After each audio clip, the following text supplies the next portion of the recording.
Hello, good evening everybody.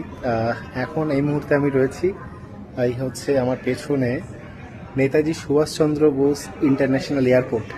আর ইতিমধ্যে আমাদের immigration, security check সব কিছু কমপ্লিট হয়ে গেছে।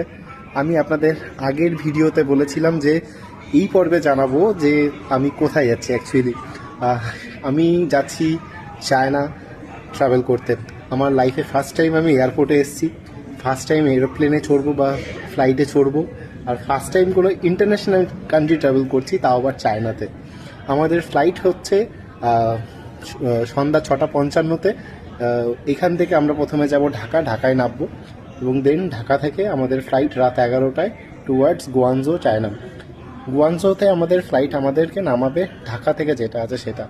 আর এই হচ্ছে এখন এয়ারপোর্টটা। এইদিকে সামনে একটা ইন্ডিগোর প্লেন দাঁড়িয়ে রয়েছে। এইখানটা হচ্ছে বসা টোটাল চত্বরটা। গেট নাম্বার 6 হচ্ছে ওই দিকটা, গেট নাম্বার 6-এ আমাদের বোর্ডিংয়ের জায়গা ওখানে। আর এই হচ্ছে টোটাল এয়ারপোর্ট চত্বর। এয়ারপোর্ট চত্বরে সব কিছুই ঠিকঠাক, কিন্তু মশাও আছে প্রচুর পরিমাণে। আর আকাশে যে বিমানগুলোকে আগে আমরা দেখতাম, সেই বিমানগুলোকে এখন আমরা চোখের সামনে দেখতে পাচ্ছি। এখানে একটা ইন্ডিগোর প্লেন দাঁড়িয়ে রয়েছে, ওখানে সম্ভবত এটা এয়ার এশিয়া না বিমান বাংলাদেশ, এই দুটোর মধ্যে কিছু একটা প্লেন। সম্ভবত আমার মনে হচ্ছে এটা বিমান বাংলাদেশের প্লেন, আর এই দিকে একটা দাঁড়িয়েছে এয়ার এশিয়ার।